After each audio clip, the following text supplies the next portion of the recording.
In the rolling hills of central Illinois, where prairie grass once whispered secrets to the wind, stands a monument to forgotten evil that the Catholic Church has spent over a century trying to erase from history. Between 1847 and 1862, 17 young priests and seminarians vanished without a trace from Sacred Heart Seminary, the Midwest's most prestigious Catholic institution. Church records list them as transferred to distant missions or called to extended spiritual retreats. But newly discovered correspondence hidden beneath the seminary's chapel floorboards tells a different story. One of systematic abduction, human trafficking, and murder that reached the highest levels of ecclesiastical authority. What makes this case particularly chilling is that investigators now believe the three men who ran Sacred Heart Seminary for 15 years weren't priests at all, but Irish criminals who had murdered the original clergy and assumed their identities. The Vatican has sealed these records for 150 years, but tonight, we're going to tell you what really happened in those hallowed halls where young men entered seeking God's calling and instead found themselves sold into slavery, or worse.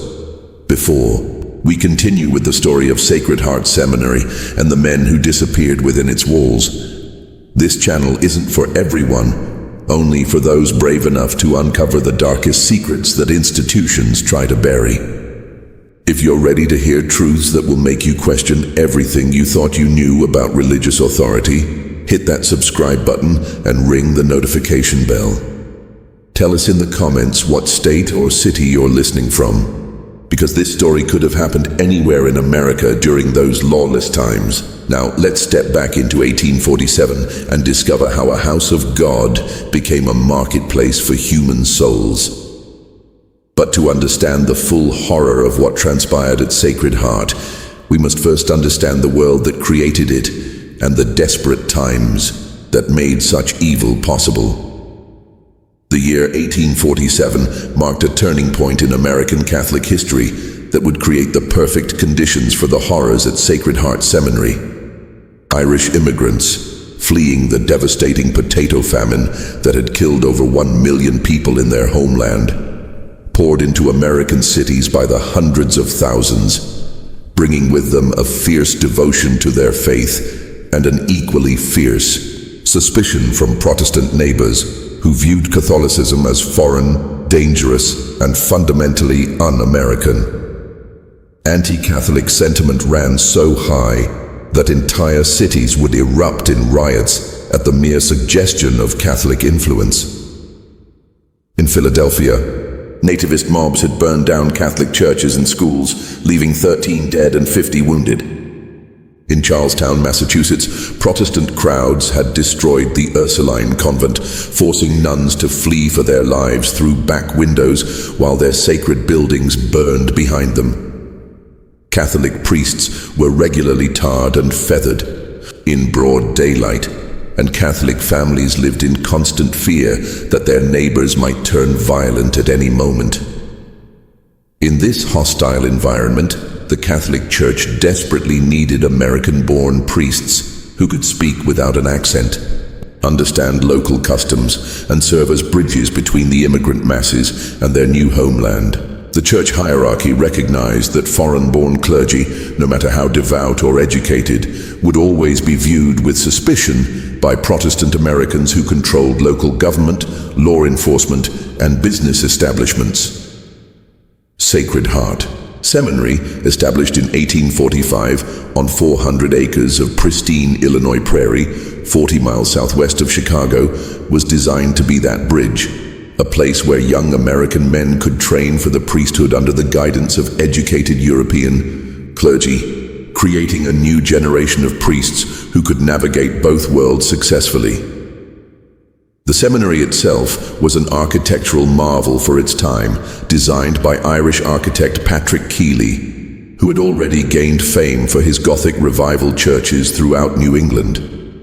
The main building was a massive 3-story brick structure that rose from the prairie like a cathedral, with soaring windows that reached nearly 20 feet in height, hand-carved wooden pews imported from Bavaria, and a bell tower that could be heard for miles across the flat landscape on clear days. The building cost the astronomical sum of $40,000 to construct, more than most towns in Illinois were worth at the time, funded entirely by donations from wealthy Catholic families in Chicago, Milwaukee, and St. Louis, who saw the seminary as crucial to their faith's survival in America. The donors included Patrick Murphy, who had made his fortune in Great Lakes shipping, Francis O'Brien, who owned the largest brewery in Milwaukee, and Margaret Connolly, widow of a Chicago real estate magnate who contributed $8,000 alone, more money than most families would see in a lifetime. The seminary's library contained over 3,000 volumes, including rare theological texts, classical, literature, and scientific works that represented one of the finest collections of learning west of the Mississippi River.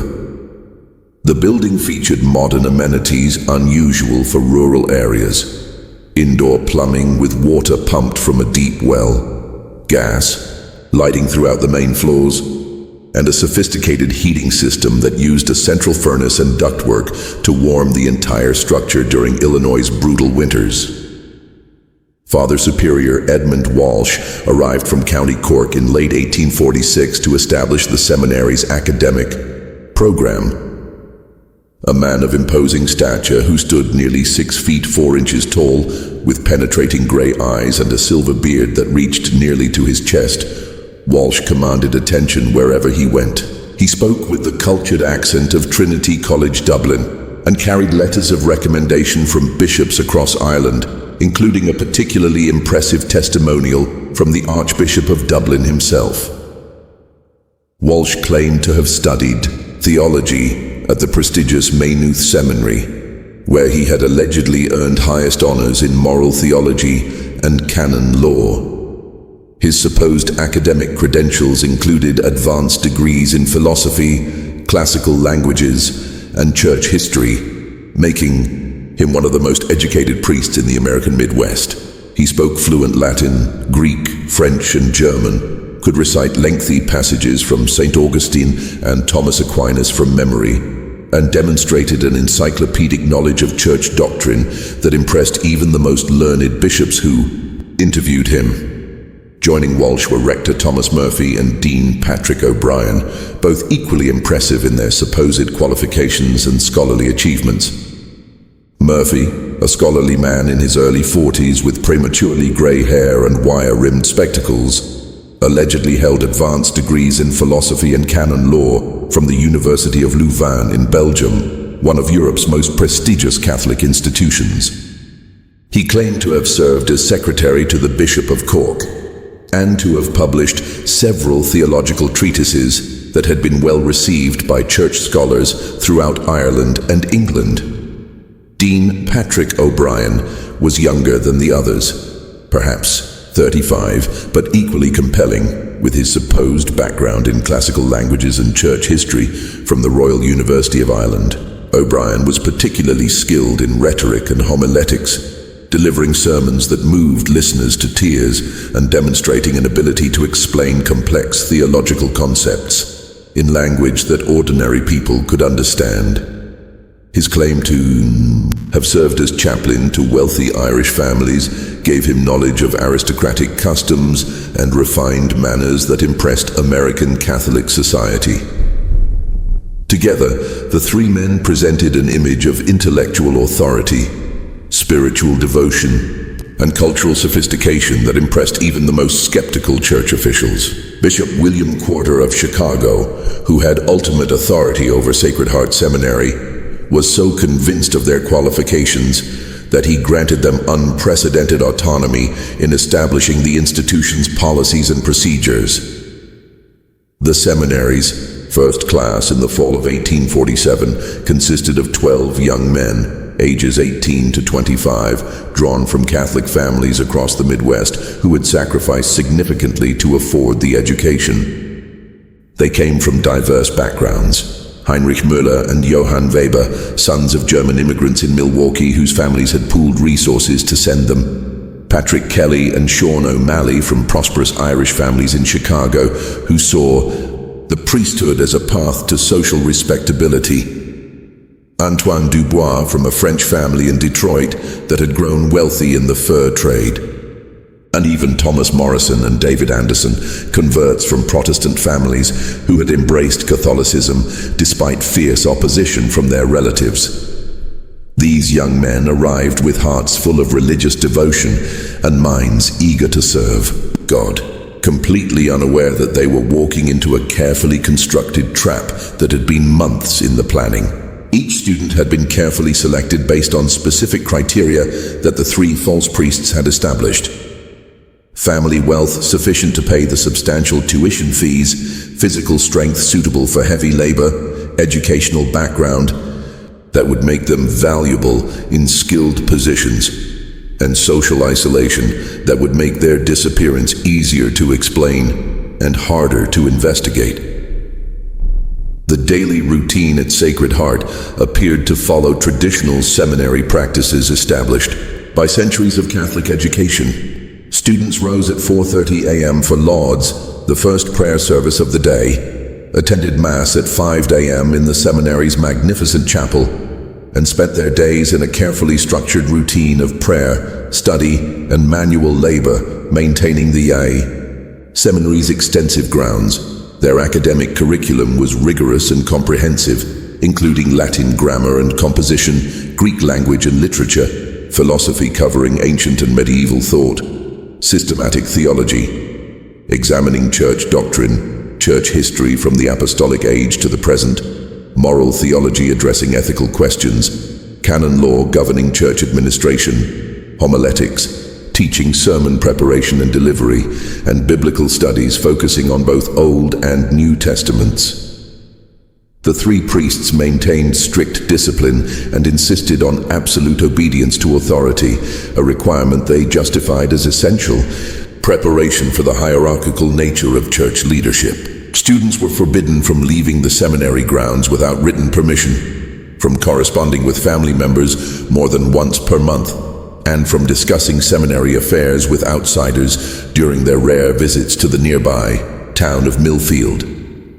This isolation was presented as spiritual necessity, but it served the darker purpose of preventing students from developing outside relationships that might interfere with the trafficking operation.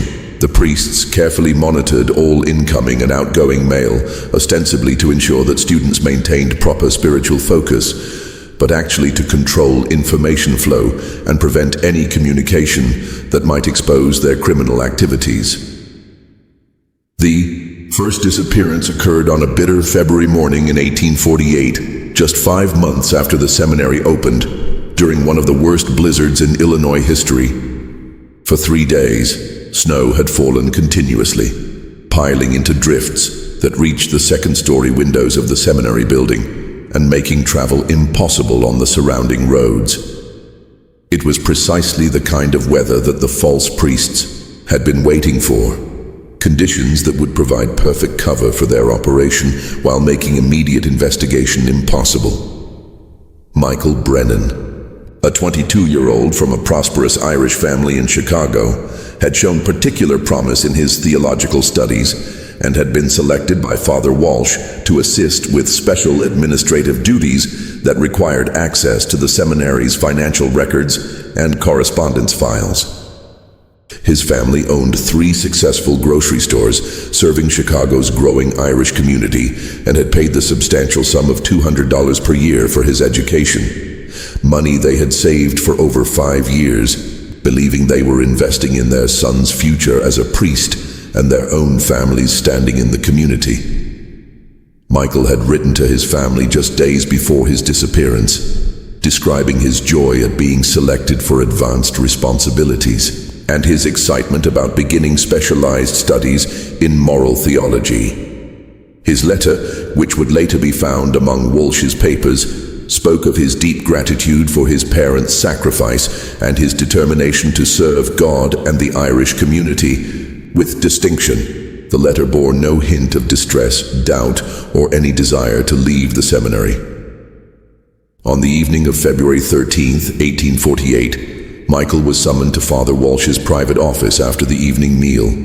Several students remembered seeing him walk down the corridor toward Walsh's office around 8:30 p.m., carrying a small leather portfolio containing his academic work. The office was located in a remote section of the seminary's administrative wing, separated from the student dormitories by thick stone walls that muffled sound transmission. According to later testimony from students who were questioned about that evening, raised voices could be heard coming from Walsh's office sometime around 9 p.m., though the specific words were indistinguishable. The argument, for that's what it clearly was, continued for nearly an hour, with periods of silence punctuated by shouting that seemed to involve multiple voices. Around 10:15 p.m. the sounds ceased abruptly, and an unsettling quiet settled over the administrative wing. Joseph Kennedy, Michael's roommate and closest friend at the seminary, waited until nearly midnight for Michael to return to their shared dormitory room. When Michael failed to appear by morning prayers at 4:30 a.m., Joseph assumed his friend had been given permission to sleep late due to his administrative duties.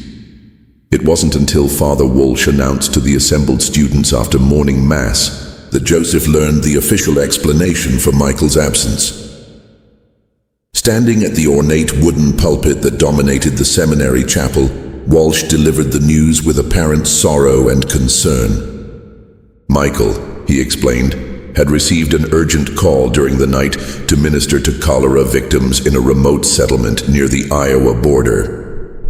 The disease had struck a small Catholic community, and their local priest had died, leaving the faithful without spiritual guidance during their hour of greatest need. Michael, despite his youth and incomplete training, had volunteered for this dangerous mission, demonstrating the kind of selfless courage that marked true priestly calling. Walsh's explanation seemed reasonable on the surface, especially given the genuine cholera outbreaks that periodically devastated frontier communities during the 1840s. Cholera was a terrifying disease that could kill healthy adults within hours, and priests who ministered to victims faced almost certain death themselves. The image of young Michael sacrificing his safety to serve God and the faithful was exactly the kind of heroic narrative that inspired other seminarians and reinforced their own sense of calling. However, Joseph Kennedy noticed troubling details that didn't align with the official story. Most obviously, Michael's heavy winter coat remained hanging in their shared wardrobe, along with his warmest boots and thick woolen gloves, items that would be absolutely essential for travel during an Illinois February, especially to reach a remote settlement in Iowa. The temperature had dropped to 15 degrees below zero the previous night, making survival impossible for anyone traveling without proper winter clothing. Even more disturbing, Michael had mentioned nothing to Joseph about any possible call to ministry, despite the two young men sharing their deepest spiritual thoughts and concerns every evening before sleep. They had discussed their future plans just the night before Michael's disappearance, and Michael had spoken enthusiastically about his administrative work and his hopes of specializing in moral theology. He had shown no signs of restlessness, dissatisfaction, or desire for immediate ministry experience. Joseph also noticed that Michael's personal belongings remained exactly as he had left them, including his most treasured possession, a silver rosary that had belonged to his grandmother who had died during the Irish potato famine. Michael had never been seen without this rosary since arriving at the seminary, and Joseph found it inconceivable that his friend would depart for dangerous missionary work without taking this sacred family heirloom. When Joseph privately questioned Father Walsh about these inconsistencies the following day, the priest's reaction was swift, severe, and completely disproportionate to the nature of the inquiry. Walsh accused Joseph of harboring prideful curiosity that was incompatible with proper religious obedience and dangerous skepticism toward legitimate church authority. Such attitudes, Walsh warned, could lead to spiritual corruption and ultimate damnation if not corrected through severe penance and spiritual discipline. As punishment for his presumptuous questioning, Joseph was assigned to spend the next week in solitary prayer and fasting in the seminary's basement chapel, a damp, windowless room beneath the main structure, where students were sent to contemplate their spiritual failings and seek God's forgiveness. The basement chapel was carved directly into the hillside beneath the seminary, accessible only through a narrow stone staircase that descended from the main building's rear entrance. The basement chapel was a deliberately uncomfortable space, designed to encourage genuine repentance through physical hardship. The walls were rough-hewn stone that wept moisture continuously, creating an atmosphere of perpetual dampness that chilled to the bone. The only light came from candles that students were required to maintain themselves, and the only warmth came from a small brazier that provided minimal heat during the worst winter weather.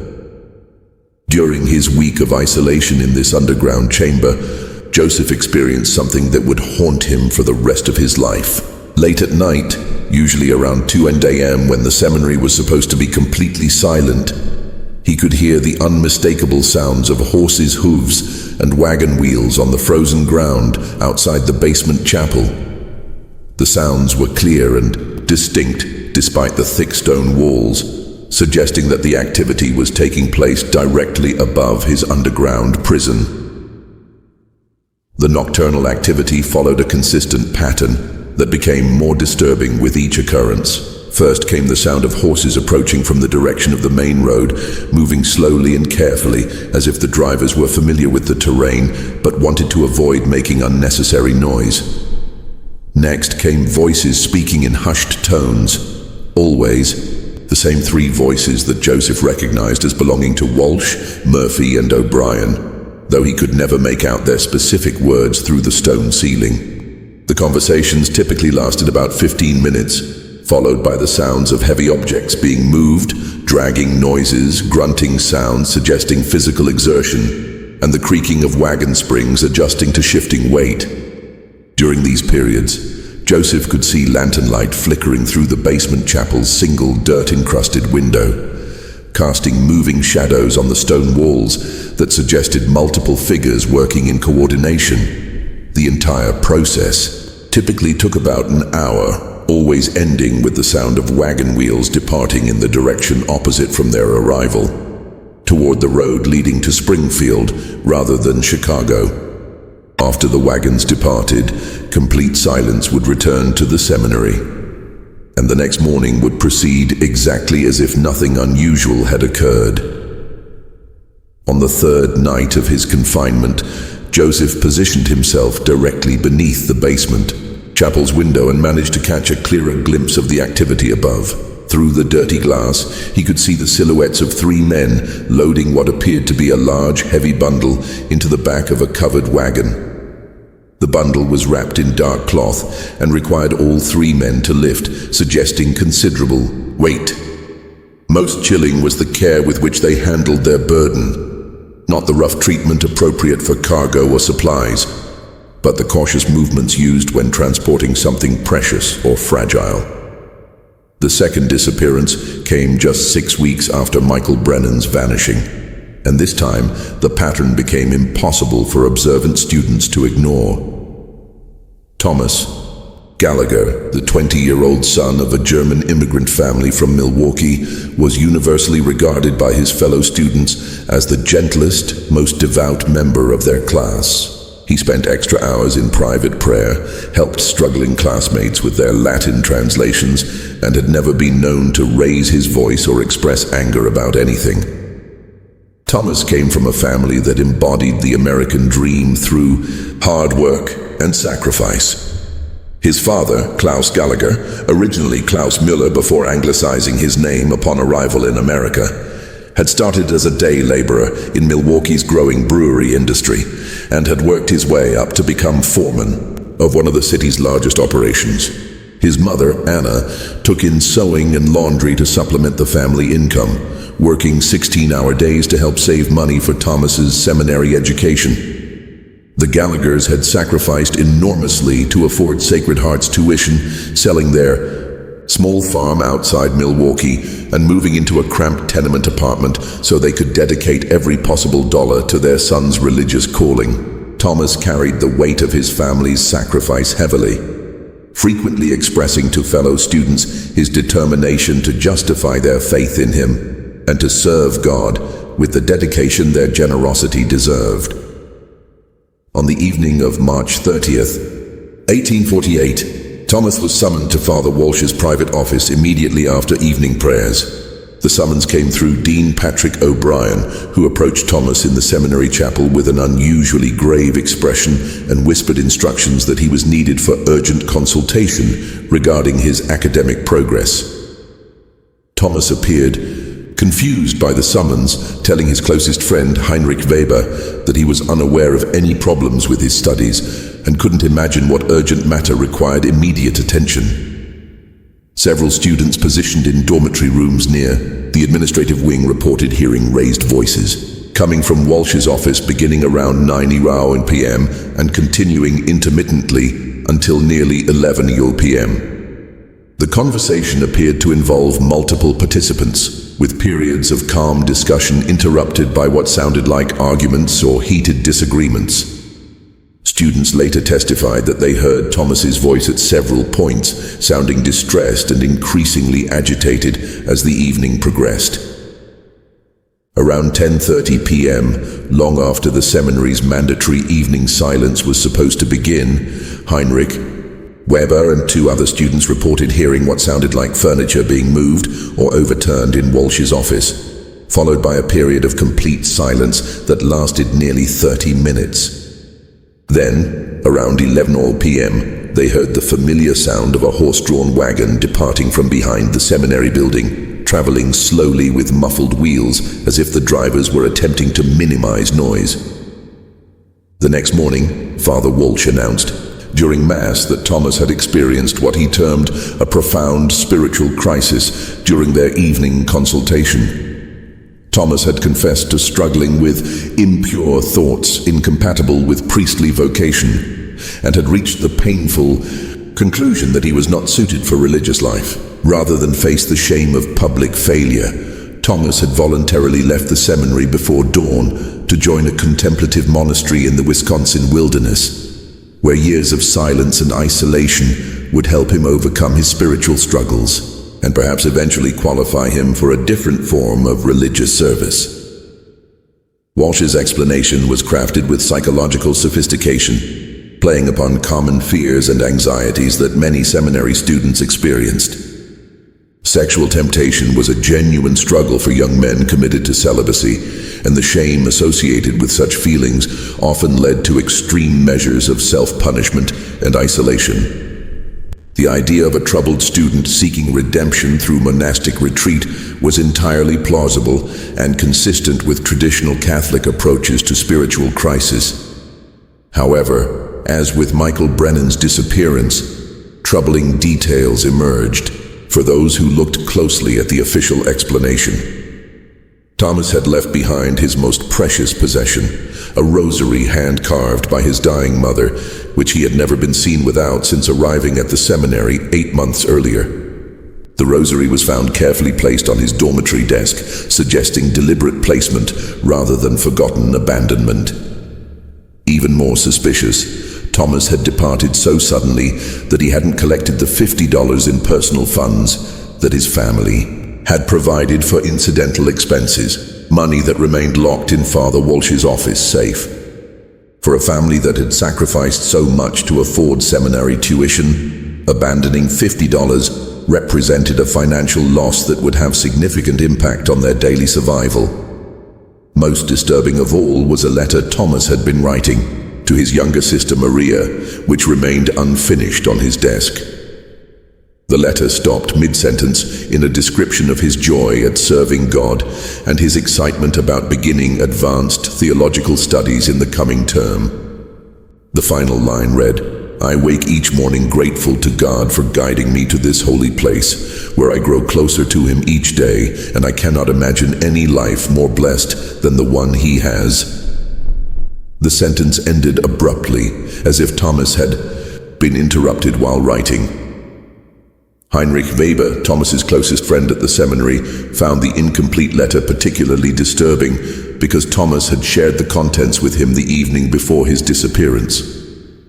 Thomas had been enthusiastic about describing to Maria his progress in theological studies and his growing confidence in his calling to priesthood.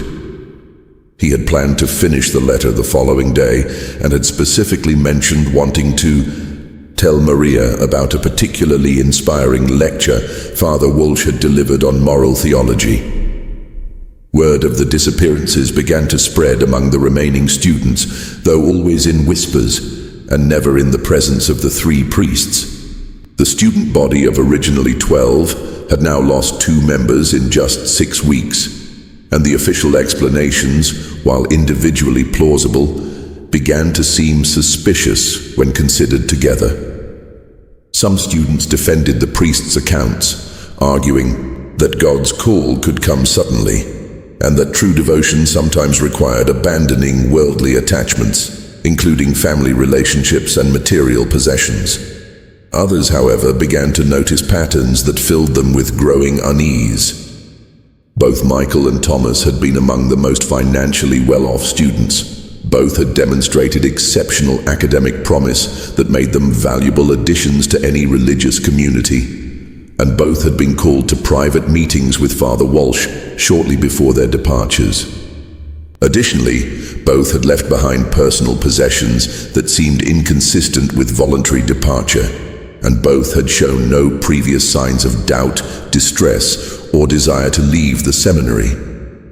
The atmosphere at Sacred Heart began to change, in subtle but unmistakable ways.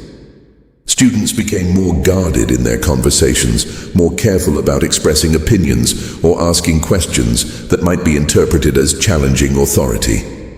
The easy camaraderie that had characterized the seminary's early months gave way to an undercurrent of anxiety and suspicion that affected every aspect of daily life. As the harsh Illinois winter gradually gave way to spring, the disappearances at Sacred Heart Seminary continued with terrifying regularity that revealed the systematic nature of the operation. By Christmas of 1848, 5 more young men had vanished from the institution, each departure accompanied by increasingly elaborate explanations from the 3 false priests that demonstrated their growing confidence in their ability to manipulate both students and outside authorities. The third disappearance involved Antoine Dubois, the French seminarian from Detroit, whose family had made their fortune in the fur trade. Antoine possessed valuable skills in wilderness survival, animal tracking, and Native American languages that made him particularly attractive to buyers seeking workers for frontier operations. He vanished during a supposed emergency call to minister to a remote French settlement that was allegedly under threat from hostile Native American tribes. The fourth was Heinrich Weber, Thomas Gallagher's closest friend, who had begun asking too many questions about his roommate's sudden departure. Heinrich was reportedly transferred to a specialized seminary in Baltimore that focused on preparing priests for German immigrant communities. A transfer that required such secrecy that he was forbidden from saying goodbye to his fellow students or writing to inform his family until he was safely established in his new location. By the end of 1848, the student body had shrunk from 12 to 7, and those who remained lived in a state of constant anxiety, never knowing who might be next to receive that dreaded summons to Father Walsh's office. The survivors developed an unspoken system of mutual protection, noting who was called away for private meetings and making mental inventories of their fellow students' most valued possessions as a way of monitoring whose departure might be imminent. Joseph Kennedy, who had witnessed the first disappearance of his roommate Michael and had endured a week of solitary confinement for questioning the official explanation, found himself unable to concentrate on his theological studies. The memory of those late-night sounds from the basement chapel haunted him, and he began paying careful attention to patterns and details that he had previously dismissed as unimportant. Joseph noticed that disappearances always occurred during specific weather conditions, cold, overcast nights when travel would be difficult, but concealment would be easier. They typically happened during the week rather than on weekends, when visiting family members or church officials might be present on the seminary grounds. Most significantly, they always followed private meetings with Father Walsh that lasted significantly longer than normal academic consultations. The surviving students also began to observe changes in the three priests that seemed inconsistent with their claimed backgrounds and spiritual calling. Father Walsh, who had arrived at Sacred Heart with modest belongings and simple clerical garments, now wore silk vestments during Mass that had obviously cost more than most priests earned in a year. He had acquired an expensive gold pocket watch manufactured in Switzerland, which he consulted frequently during his lectures, and had purchased new furniture for his private office that included a mahogany desk imported from Ireland. Rector Murphy had somehow obtained funds to purchase new leather-bound books for the seminary library, volumes that cost more than most families earned in a month, and included rare theological works that would normally be found only in major European universities. He had also begun wearing spectacles with gold frames and had acquired a seal ring that he claimed bore his family coat of arms, though none of the Irish students recognized the symbols as belonging to any legitimate Irish family. Dean O'Brien had perhaps shown the most dramatic change in circumstances, acquiring a magnificent black stallion that he claimed was a gift from grateful parishioners in his former parish in Ireland. The horse was clearly a thoroughbred worth several $100s, and O'Brien demonstrated riding skills that seemed more appropriate to a wealthy landowner than a humble parish priest. He had also begun taking regular trips to Chicago, ostensibly for church business, but always returning with new possessions and an air of satisfaction that suggested successful commercial transactions rather than spiritual consultations. The three men also began taking frequent trips away from the seminary, sometimes for several days at a time, claiming to visit church officials in Chicago, Milwaukee, or St. Louis. During these absences, the remaining students were supervised by Francis McManus, the elderly lay brother who had arrived at Sacred Heart at the same time as the three priests and seemed to serve as their assistant and confidant. McManus was a peculiar figure who generated considerable unease among the students. He spoke very little, moved with a furtive, nervous manner, and seemed perpetually frightened of something he never identified. When students attempted to engage him in conversation about his background or his work at the seminary, he would become visibly agitated and refuse to answer direct questions. Most disturbing was his reaction whenever anyone mentioned the missing students. He would immediately change the subject or find urgent work that required him to leave the area. Several students noticed that McManus possessed detailed knowledge of the seminary's grounds that suggested extensive familiarity with areas that were supposedly off-limits to everyone except the priests. He knew the locations of storage areas, root cellars, and outbuildings that were never mentioned in official tours of the facility. He also demonstrated knowledge of the surrounding countryside that seemed inconsistent with his claimed role as a religious assistant who rarely left the seminary grounds. Perhaps most disturbing was the seminary's correspondence with the outside world, which revealed a level of control and deception that suggested careful planning and systematic implementation. Family members who wrote to inquire about their sons received responses on official Sacred Heart letterhead, but the handwriting was always that of Father Walsh, never the students themselves. The letters followed consistent patterns that seemed designed to discourage further inquiry while providing plausible explanations for reduced communication.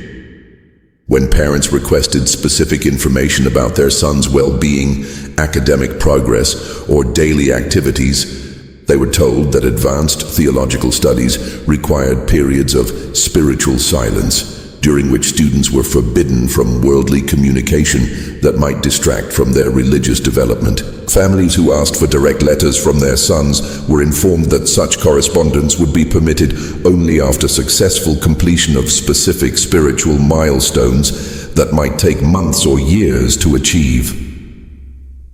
The local community in the nearby town of Millfield, population barely 300, began to whisper about strange occurrences near the seminary that seemed inconsistent with the quiet, contemplative atmosphere appropriate to a religious institution. Farmers reported seeing covered wagons traveling at odd hours along the rarely used road that connected Sacred Heart to the main highway toward Chicago, always moving slowly and carefully as if attempting to avoid detection. Samuel Morrison, who owned the farm adjacent to the seminary property, claimed to have found personal items scattered along the fence line that separated his land from the seminary grounds. The items included a prayer book with Michael Brennan written inside the front cover, a pair of wire-rimmed spectacles that had belonged to Heinrich Weber, and a silver crucifix that several people recognized as having been worn by Thomas Gallagher. When Morrison attempted to return these items to the seminary, Father Walsh claimed they had been deliberately discarded by students who were learning to abandon worldly attachments as part of their spiritual development. The winter of 1849-1850 brought a series of events that would fundamentally transform the nature of the mystery surrounding Sacred Heart Seminary and reveal the true scope of the horror that had been unfolding behind the facade of religious education. The seminary's isolation during Illinois' brutal winter months created perfect conditions for the criminals to accelerate their operations while making detection or escape virtually impossible for their victims.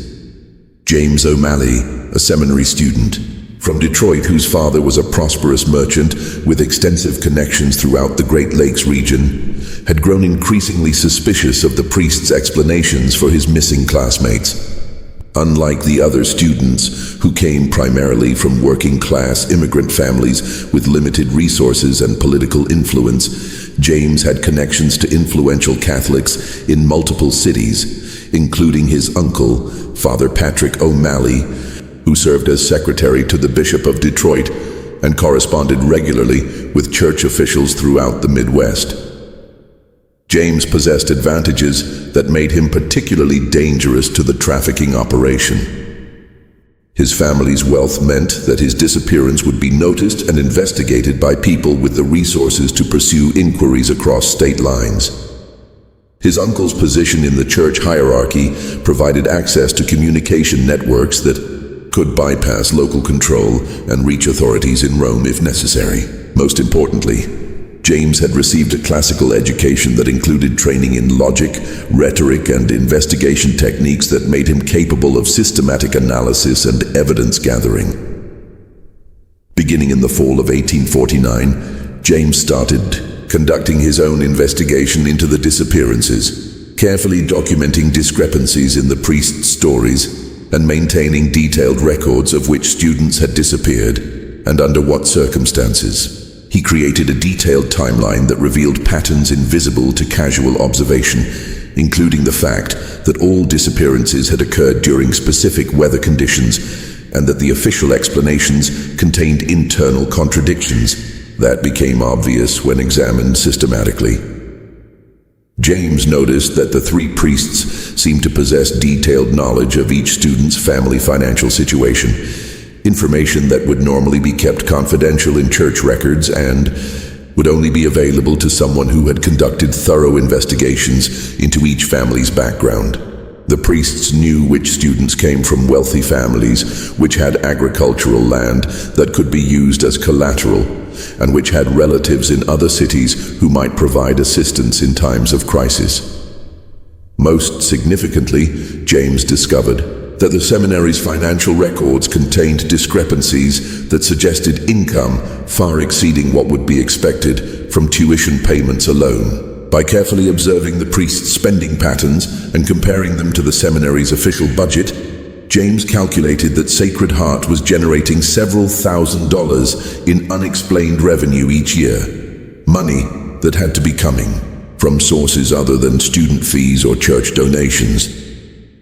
The breakthrough in James's investigation came in December 1849, when he discovered a cache of letters hidden beneath loose floorboards in the seminary's library, concealed in a space that appeared to have been deliberately constructed to hide documents from casual inspection. The hiding place was sophisticated, involving a section of flooring that could be removed only by manipulating specific boards in a precise sequence, suggesting that it had been designed by someone with detailed knowledge of carpentry and security techniques.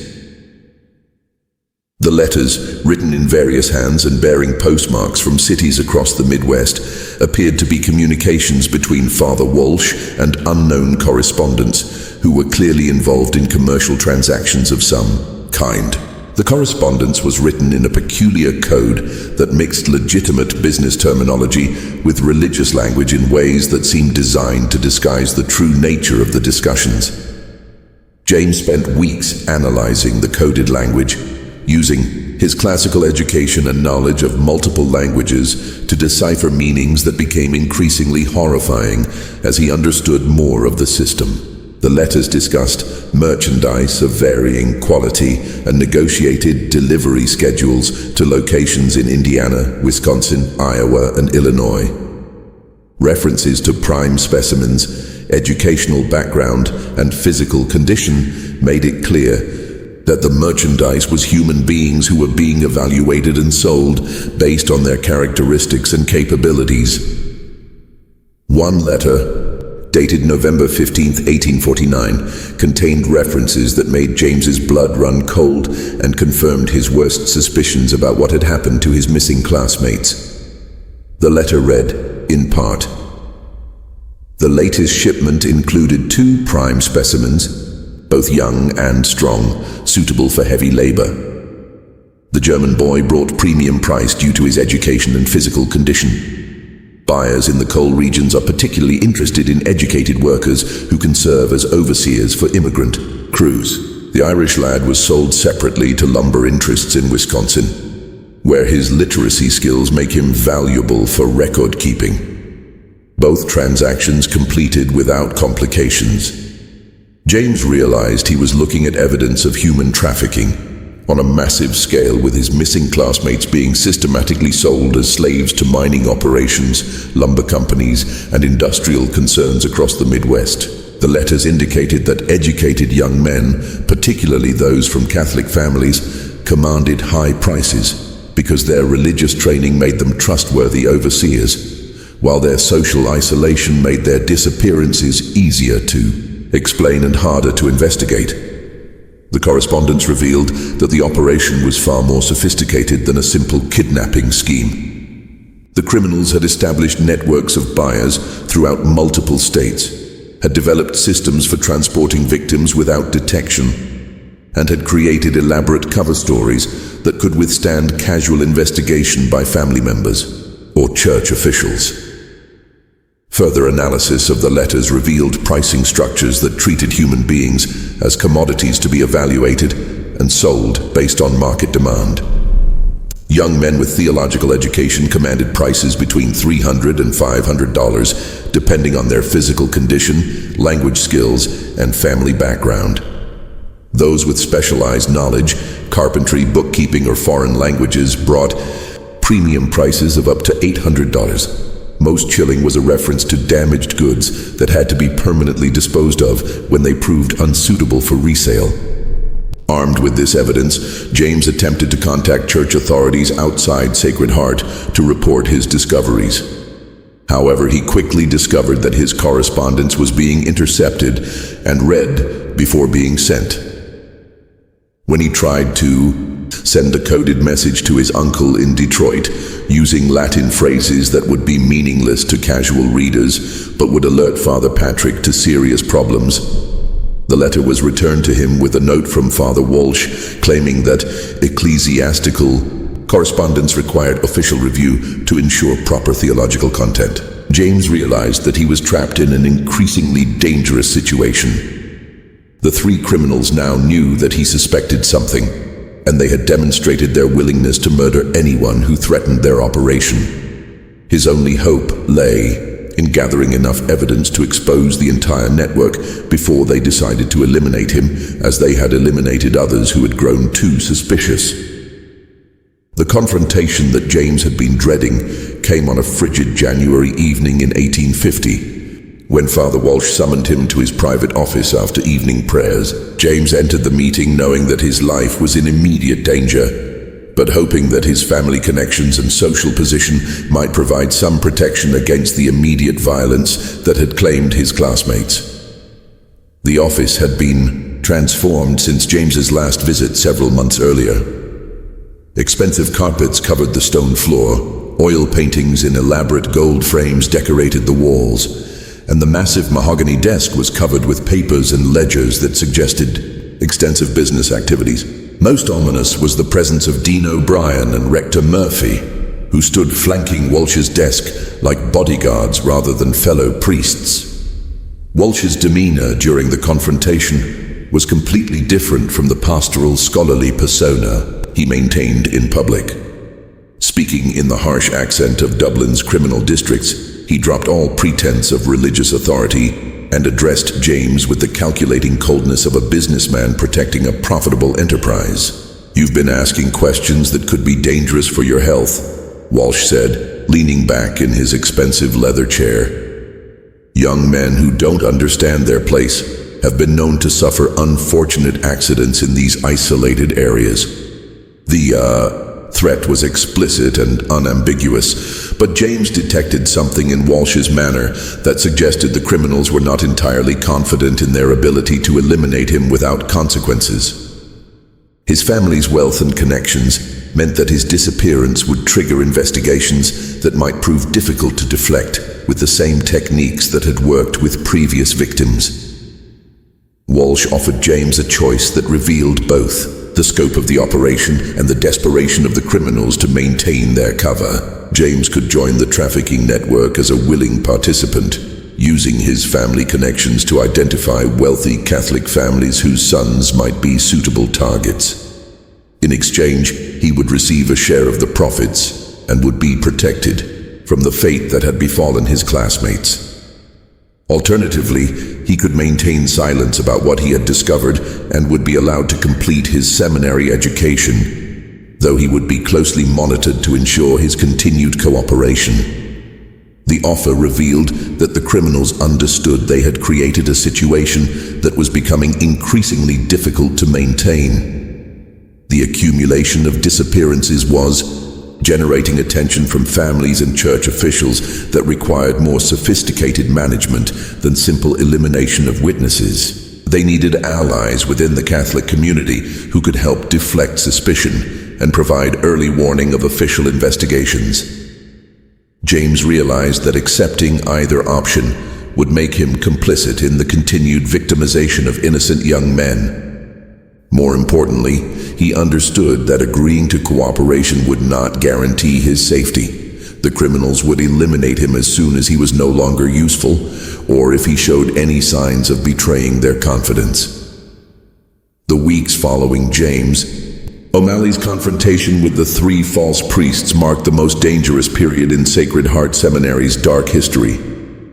James had refused both options offered by Walsh, claiming that he needed time to consider such a momentous decision. But both sides understood that the situation could not remain unresolved indefinitely. The criminals were growing increasingly nervous about the attention their operation was attracting, while James was desperately searching for a way to expose the truth without becoming their next victim. During this tense period, James discovered that he was under constant surveillance by Francis McManus, the nervous lay brother, who seemed to appear wherever James went throughout the seminary grounds. McManus would position himself where he could observe James's activities while pretending to perform maintenance tasks. And James noticed that the man was taking notes in a small leather journal that he kept hidden in his robes. The surveillance extended beyond simple observation. James found that his personal belongings were being searched regularly. Books moved from their usual positions, papers disturbed in his desk drawer, and clothing rearranged in ways that suggested systematic examination. Most alarming was the discovery that someone had been entering his dormitory room during the night, as evidenced by footprints in the dust near his bed and the faint smell of tobacco smoke that lingered in the air each morning. Just when it seemed the tension at Sacred Heart Seminary could grow no darker, James made a discovery that would reveal the true scope of the horror that had been unfolding for years. If you're feeling your heart race as this tale of institutional evil unfolds, you're not alone. Thousands of brave souls in our community have experienced these same chills while learning truths that others are too frightened to reveal. Hamiti, that like button if this investigation is keeping you on the edge of your seat. And don't forget to subscribe, because this channel is only for those who dare to uncover the darkest secrets in American history. Now let's discover what James found that would change everything. The breakthrough came when James observed a pattern in the seminary's routine that he had previously overlooked. Every 2 weeks, usually on Saturday nights, the 3 priests would announce that they needed to conduct private devotions that required absolute silence throughout the seminary. Students were confined to their dormitory rooms from sunset until sunrise, forbidden from leaving for any reason, and warned that anyone caught violating the restriction would face severe disciplinary action. James had initially assumed these restrictions were related to legitimate religious observances, but careful observation revealed that they coincided with increased activity around the seminary's outbuildings and storage areas. During one of these devotional periods, James positioned himself at his dormitory window and observed lantern lights moving between various buildings on the seminary grounds, accompanied by the sounds of wagons arriving and departing throughout the night. On the night of February 15, 1850, James made a decision that would either expose the full truth about Sacred Heart Seminary or cost him his life. During one of the mandatory confinement periods, he slipped out of his dormitory room and made his way to the seminary's basement, where he had noticed unusual activity during previous observations. The basement levels of Sacred Heart Seminary were far more extensive than James had realized, including areas that seemed to serve no legitimate educational or religious purpose. Beyond the basement chapel where Joseph Kennedy had been confined, James discovered a series of storage rooms, workshops, and chambers that had been excavated from the hillside beneath the main building. The construction was sophisticated and recent, suggesting that significant work had been done to expand the underground areas after the seminary's official completion. In one of these hidden chambers, James made a discovery that confirmed his worst fears and revealed that the horror at Sacred Heart was even more extensive than he had imagined. The room contained detailed records of the trafficking operation, including ledgers that documented every transaction, correspondence with buyers throughout the Midwest, and maps showing transportation routes used to move victims to their final destinations.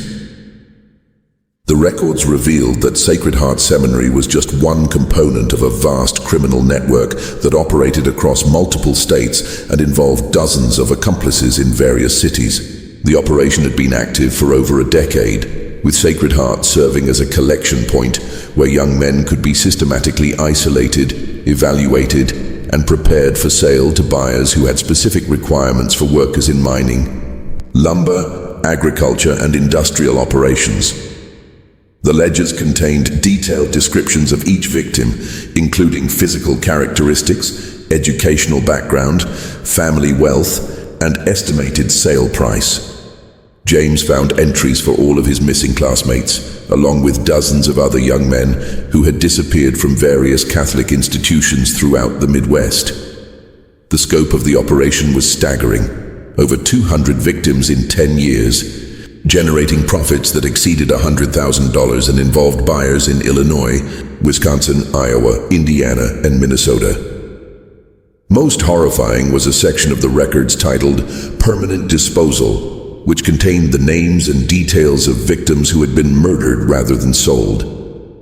These were young men who had become suspicious, attempted to escape, or possessed information that made them too dangerous to release. The records indicated that 17 such victims had been killed at Sacred Heart Seminary alone, their bodies buried in carefully concealed graves scattered across the seminary's 400 acres.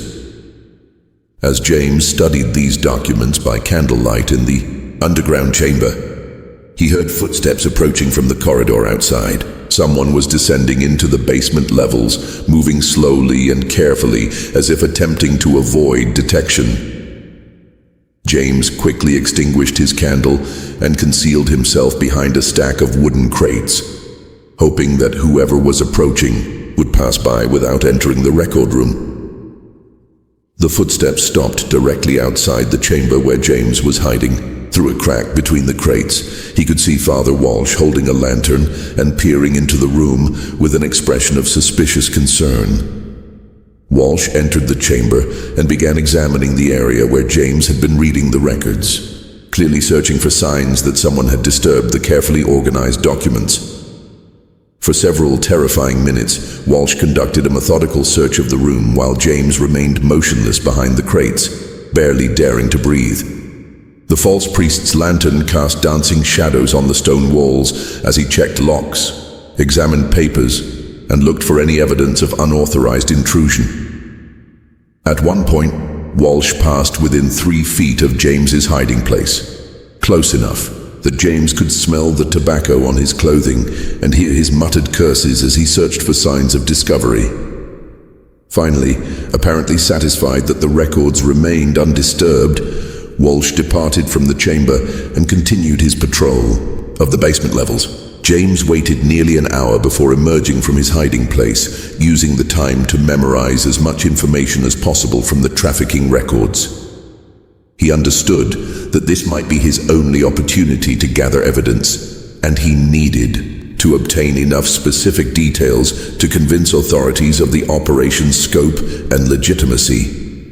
The opportunity James O'Malley desperately needed came from an unexpected source that would prove to be the salvation not only for him, but for the entire investigation into Sacred Heart Seminary's dark secrets.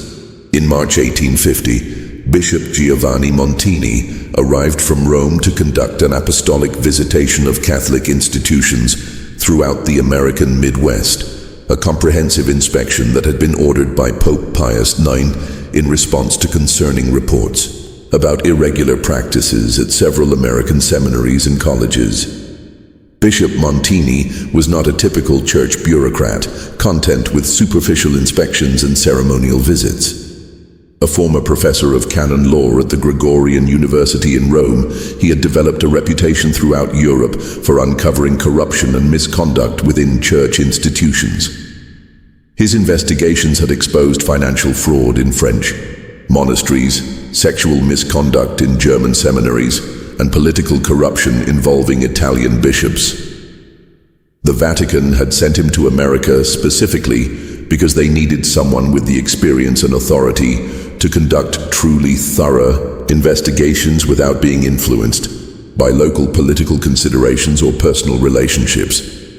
Montini's arrival in the Midwest had been announced only to the highest levels of church hierarchy, and even they had received only general information about his mission. This secrecy was deliberate, designed to prevent institutions from preparing elaborate deceptions or concealing evidence before his arrival. The bishop's methodology involved appearing without warning, conducting extensive interviews with students and faculty, examining financial records in detail, and following up on any irregularities he discovered. James learned of Bishop Montini's presence in the region through a conversation overheard between Father Walsh and Rector Murphy, who were clearly agitated about the possibility of an unexpected inspection. Their discussion revealed that they had received unofficial warnings from contacts in Chicago that a high-ranking Vatican official was conducting investigations throughout the Midwest, and that several institutions had already been subjected to intensive scrutiny. Understanding that this represented his only chance to expose the truth about Sacred Heart Seminary, James began planning how to contact Bishop Montini without alerting the 3 criminals to his intentions. The challenge was significant, since all of his correspondence was monitored and his movements were under constant surveillance by Francis McManus and the false priests themselves. James's solution demonstrated both courage and cleverness that would save not only his own life, but potentially dozens of future victims. He volunteered to assist with preparations for the bishop's potential visit to Sacred Heart, offering to help clean and organize areas of the seminary that visitors might inspect. This gave him legitimate reasons to move throughout the buildings and grounds while gathering additional evidence of the trafficking operation. More importantly, James used his access to the seminary's correspondence to discover that Bishop Montini was staying at the residence of Bishop William Quarter in Chicago while conducting his investigations. James crafted a letter that appeared to be a routine request for spiritual guidance, but which contained coded references that would alert an educated church official to serious problems requiring immediate investigation. The letter, written in Latin with specific theological terminology that demonstrated genuine seminary education, requested a private meeting to discuss urgent spiritual concerns regarding the proper interpretation of church authority and the moral obligations of seminary students when confronted with apparent violations of canon law. To a casual reader, the letter appeared to be a routine request from a devout student seeking guidance on theological questions. To someone with Bishop Montini's education and experience, however, the language clearly indicated that the writer had discovered serious misconduct that required investigation by church authorities. James managed to send the letter through a complicated process that involved bribing a local farmer to mail it from the town of Springfield, 40 miles away, using money he had saved from his personal allowance. The farmer, Samuel Morrison, was the same man who had found personal belongings scattered along the fence line between his property and the seminary grounds, and he had grown increasingly suspicious about activities at Sacred Heart. Bishop Montini's response came within a week, arriving through unofficial channels that demonstrated his understanding of the sensitive nature of James's communication. Rather than sending a formal reply through church mail systems, the bishop arranged for James to meet him at a small church in Millfield during what appeared to be a routine pastoral visit to rural communities in the area. The meeting took place on March 15, 1850, in the sacristy of St. Patrick's Church in Millfield, a small wooden building that served the area's scattered Catholic families.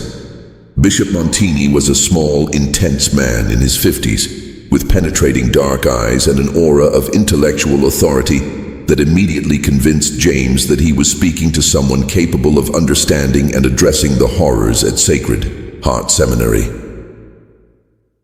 Speaking in Latin to ensure privacy and to demonstrate his theological education, James presented his evidence to Bishop Montini in a carefully organized presentation that covered every aspect of the trafficking operation he had discovered. He showed the bishop copies of letters he had transcribed from the hidden cache, provided detailed timelines of the disappearances, and explained the financial discrepancies that indicated income far exceeding legitimate seminary operations. Most importantly, James provided Bishop Montini with specific information that could be verified independently, including the names and supposed locations of missing students, the locations of suspected burial sites on the seminary grounds, and details about the false identities assumed by Walsh, Murphy, and O'Brien. He also shared his observations about the priests' suspicious behavior, their unexplained wealth, and the surveillance and intimidation tactics they used to control students and prevent outside communication.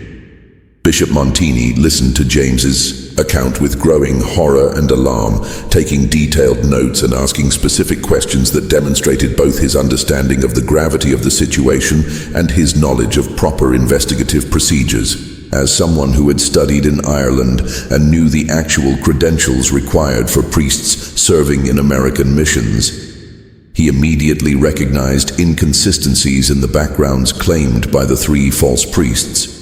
More significantly, Bishop Montini had access to Vatican records that could verify whether Walsh, Murphy, and O'Brien had ever been legitimately ordained as Catholic priests. His immediate response was to send encrypted telegraph messages to Rome requesting complete background checks on all three men, using the Vatican's extensive records of ordinations, assignments, and transfers throughout the Catholic world.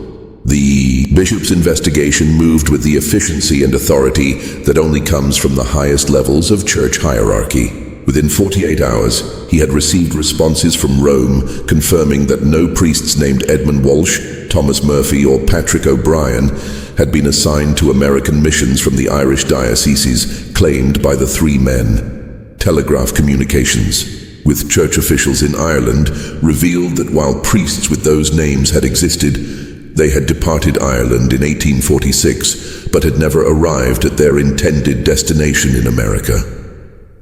Further investigation revealed even more disturbing information. The real Father Edmund Walsh, Rector Thomas Murphy, and Dean Patrick O'Brien had been traveling together aboard the merchant ship Bridget's Hope when it had been attacked by pirates off the coast of Newfoundland in August 1846. While the ship itself had eventually reached port in Boston, several passengers, including the three priests, had been reported missing and presumed dead. Church officials had assumed that the priests had been killed during the pirate attack, and replacement clergy had been assigned to their intended positions in America. Armed with this evidence, Bishop Montini organized a coordinated investigation that would expose the full scope of the Sacred Heart Seminary operation and bring justice for the 17 young men who had disappeared. The investigation involved church officials from multiple dioceses, federal marshals with authority to pursue crimes across state lines, and local law enforcement officials who had been carefully selected for their integrity and competence. The operation to arrest the three criminals was planned with military precision to prevent their escape and to preserve evidence that might be destroyed if they received warning of the approaching investigation. On the morning of March 20th, 1850, a force of 12 armed men surrounded Sacred Heart Seminary before dawn, positioning themselves at all possible escape routes and communication points. The confrontation was swift but dramatic, revealing the true nature of the men who had masqueraded as priests for over 3 years. Walsh attempted to maintain his clerical identity even as federal marshals placed him in chains, claiming that the charges were the result of anti-Catholic persecution by Protestant authorities who wanted to destroy the seminary. He demanded to speak with church officials and insisted that any investigation be conducted through proper ecclesiastical channels rather than civil law enforcement. However, when Bishop Montini confronted Walsh with documented proof of his true identity and criminal background, the facade that had been maintained for years finally crumbled completely. The man who had commanded respect and obedience as Father Superior Edmund Walsh was revealed to be Seamus McKenna, a Dublin criminal with a history of violence, theft, and human trafficking stretching back over 15 years. McKenna's true background was even more horrifying than investigators had suspected. Born in the slums of Dublin, he had begun his criminal career as a member of violent gangs that preyed upon immigrants attempting to flee Ireland during the potato famine. His organization had developed sophisticated techniques for identifying vulnerable families, gaining their trust through religious connections, and then robbing, kidnapping, or murdering them for profit. The attack on the merchant ship Bridget's Hope had been planned specifically to obtain the credentials and identities of the three legitimate priests. McKenna's gang had learned of the priests' travel plans through contacts in Dublin's Catholic community, had intercepted their ship using a vessel disguised as a merchant trader, and had murdered the clergy after torturing them for information about their backgrounds and intended assignments in America. Thomas Murphy was revealed to be Liam Doherty, McKenna's lieutenant and the organization's specialist in financial fraud and document forgery. Doherty had spent months studying Catholic theology and church practices, memorizing enough information to maintain the pretense of being an educated priest, while developing the financial systems needed to launder money from the trafficking operation. Patrick O'Brien was actually Fergus Lynch, the most violent member of the organization, and the person responsible for the actual kidnapping and transportation of victims. Lynch had killed at least 12 people during his criminal career, including several of the Sacred Heart Seminary students who had become too suspicious or had attempted to escape. The complete investigation of Sacred Heart Seminary revealed the full scope of the horror that had been perpetrated under the guise of religious education, exposing a criminal network that exceeded even the worst fears of church officials and law enforcement authorities. The search teams that systematically examined the seminary's 400 acres located the remains of 7 murdered students buried in carefully concealed graves throughout the property, each burial site selected and prepared with meticulous attention to concealment and preservation. The bodies were found in various states of preservation, some having been buried for over 2 years, while others were more recent victims of the trafficking operation. Each victim had been killed by blunt force, trauma to the head, suggesting that they had been murdered quickly and efficiently when they became threats to the operation's security. The careful placement of the bodies and the sophistication of the burial sites indicated that the criminals had extensive experience in disposing of murder victims. The trafficking network uncovered at Sacred Heart proved to be far more extensive than even James O'Malley had suspected during his investigation. Documents found hidden throughout the seminary revealed connections to similar operations at Catholic institutions in Indiana, Wisconsin, Iowa, and Minnesota, suggesting that dozens of additional victims might have suffered similar fates across the Midwest over the past decade. Federal marshals working with church officials identified buyers throughout 5 states who had purchased trafficked victims for use in coal mines, lumber operations, agricultural enterprises, and industrial facilities. The investigation revealed that the network had generated profits exceeding $100,000 during its years of operation, an astronomical sum for the 1850s that represented more wealth than most American communities would accumulate in a decade. The 3 criminals were transported to Springfield, Illinois, for trial, where they faced charges of murder, kidnapping, human trafficking, fraud, and conspiracy. The trial drew national attention as one of the first major prosecutions of organized human trafficking in American history. Newspapers throughout the country covered the proceedings, which revealed the shocking details of how religious institutions could be infiltrated and exploited by criminal organizations. The evidence presented during the trial was overwhelming and undeniable. Prosecutors presented the detailed records McKenna had kept of every transaction, correspondence with buyers throughout the Midwest, financial ledgers showing the profits from trafficking operations, and testimony from James O'Malley and other survivors who had witnessed the systematic disappearance of their classmates. Perhaps most damaging was the testimony of Samuel Morrison, the farmer whose property adjoined the seminary grounds. Morrison described finding personal belongings scattered along the fence line between his land and Sacred Heart, observing suspicious nighttime activity involving wagons and lanterns, and discovering disturbed earth in areas that later proved to be burial sites for murdered victims.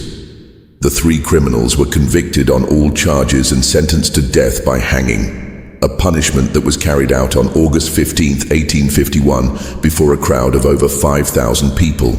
The executions drew spectators from across Illinois and neighboring states, including families of the victims, church officials, and anti-Catholic activists who saw the scandal as confirmation of their suspicions about Catholic institutions.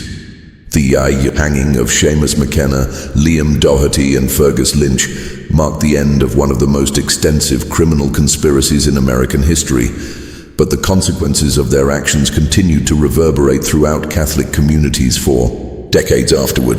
The scandal severely damaged Catholic credibility throughout the Midwest and provided ammunition for anti-Catholic movements that used the Sacred Heart case to argue that Catholic institutions posed inherent dangers to American society. Of the 10 students who had been sold as slaves rather than murdered.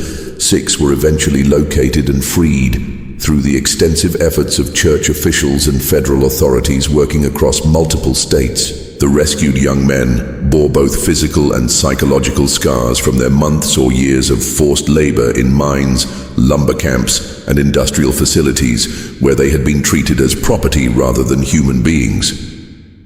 The recovery process for the survivors was long and difficult, requiring extensive medical treatment for injuries sustained during their captivity and psychological counseling to help them process the trauma of their experiences. Several of the rescued victims required months of rehabilitation before they could resume normal lives, and some never fully recovered from the physical and emotional damage inflicted during their enslavement.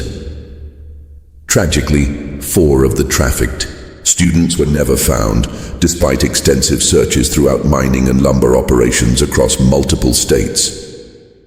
These young men, Heinrich Weber from Milwaukee, Antoine Dubois from Detroit, Patrick Kelly from Chicago, and Sean O'Malley from Boston, vanished completely into the vast network of industrial operations that characterized America's westward expansion. Their families never learned their ultimate fate, carrying the burden of uncertainty and grief for the remainder of their lives. James O'Malley, whose courage and persistence had exposed the truth about Sacred Heart Seminary and saved the lives of future victims, was offered the opportunity to complete his priestly training at prestigious institutions throughout America and Europe. Church officials, grateful for his role in exposing the scandal, promised to support his education at any seminary he chose and to provide him with rapid advancement within the church hierarchy. However, James declined these offers and instead pursued a career in law enforcement, believing that his experience at Sacred Heart had revealed the need for better protection of vulnerable populations throughout American society. He became a federal marshal specializing in investigating human trafficking operations, using his knowledge of criminal techniques and his understanding of institutional vulnerabilities to prevent similar tragedies from occurring elsewhere. James's work as a federal marshal proved remarkably successful, leading to the identification and prosecution of dozens of trafficking operations throughout the Midwest and establishing investigative techniques that became standard practices for law enforcement agencies dealing with organized crime. His efforts resulted in the rescue of over 300 trafficking victims during his 30-year career and the conviction of more than 200 criminals involved in various forms of human exploitation. The Catholic Church faced the enormous challenge of rebuilding trust and credibility in the aftermath of the Sacred Heart scandal, a process that required fundamental changes in how religious institutions were managed and monitored. Church officials implemented comprehensive verification procedures for priests assigned to American missions, requiring multiple forms of documentation and confirmation from Vatican authorities before any clergy could assume positions of authority. New communication systems were established between American and European church authorities using telegraph networks and encrypted correspondence to ensure that the backgrounds and credentials of religious personnel could be verified quickly and accurately. Oversight mechanisms were created to monitor the activities of isolated institutions like seminaries and convents, requiring regular reports to diocesan authorities and unannounced inspections by independent church officials. Sacred Heart Seminary itself was permanently closed within weeks of the criminal's arrest, its buildings sealed and the property placed under church control while investigations continued. The magnificent Gothic revival structure that had cost $40,000 to construct was eventually demolished, and the land was sold to local farmers who wanted nothing to do with the property's horrific history. For decades afterward, locals reported strange occurrences near the former seminary site that kept most people away from the area, especially after dark. Farmers working nearby fields claimed to hear unexplained sounds during the night, voices calling out in distress, the sound of wagon wheels on roads that no longer existed, and church bells ringing from a tower that had been torn down years earlier. Whether these reports reflected genuine supernatural phenomena or simply the psychological impact of knowing about the horrors that had occurred on the site, they contributed to a persistent atmosphere of unease that affected the entire region. The former seminary grounds became known locally as cursed land that brought misfortune to anyone who attempted to work or live there. This horrifying chapter in American religious history reveals the dangerous vulnerability of immigrant communities and religious institutions during the chaotic period of westward expansion. When communication was slow, verification was difficult, and isolated communities could be exploited by criminals with sufficient cunning and ruthlessness. The Sacred Heart Seminary case stands as a stark reminder that evil can flourish anywhere when good people fail to ask difficult questions or challenge authority figures who demand blind obedience. The story also demonstrates the crucial importance of institutional oversight and transparency in preventing the abuse of vulnerable populations. The criminals' success depended entirely on their ability to operate in isolation, without external scrutiny or independent verification of their activities. Once Bishop Montini applied proper investigative techniques and Vatican resources to examine their claims, their deception was exposed within days. Perhaps most importantly, the Sacred Heart Seminary case shows how individual courage and persistence can triumph over institutional evil, even when the odds seem overwhelming. James O'Malley's decision to investigate suspicious circumstances and his determination to expose the truth despite personal danger saved the lives of future victims and brought justice for those who had already suffered. The techniques used by the criminals, exploiting religious authority, isolating victims from outside contact, creating plausible explanations for disappearances, and using financial incentives to maintain complicity, remain relevant today as warning signs of potential trafficking operations.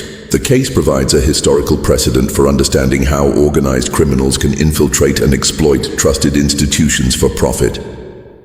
What makes this story particularly chilling is its complete basis in historically plausible events and human psychology. Every aspect of the Sacred Heart Seminary operation, from the anti-Catholic sentiment that made oversight difficult to the economic incentives that made trafficking profitable, reflects genuine conditions in 1840s America. The criminals' techniques were sophisticated but entirely realistic, using methods that could be replicated by modern traffickers with access to similar opportunities and resources. This mystery shows us that sometimes the most terrifying monsters are not supernatural beings, but ordinary people who choose to commit extraordinary evil for profit and power. The horror at Sacred Heart Seminary emerged not from ghostly apparitions or demonic possession, but from human greed, violence, and the willingness to treat other people as commodities to be bought and sold. What do you think about this chilling tale of deception, trafficking, and murder hidden within a place meant to serve God? Does it make you wonder what other dark secrets might be buried beneath the official histories of religious institutions throughout America? Do you believe that proper oversight and investigation can prevent such horrors from happening again? Or are there aspects of human nature that make such evil inevitable when opportunity presents itself?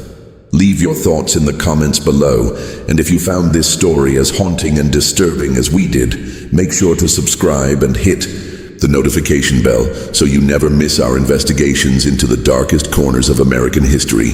Share this video with anyone who appreciates true crime stories that reveal the complex realities behind simple explanations and the courage required to expose institutional evil. Until next time, remember that vigilance and the willingness to ask difficult questions remain our best defenses against those who would exploit trust and authority for their own dark purposes.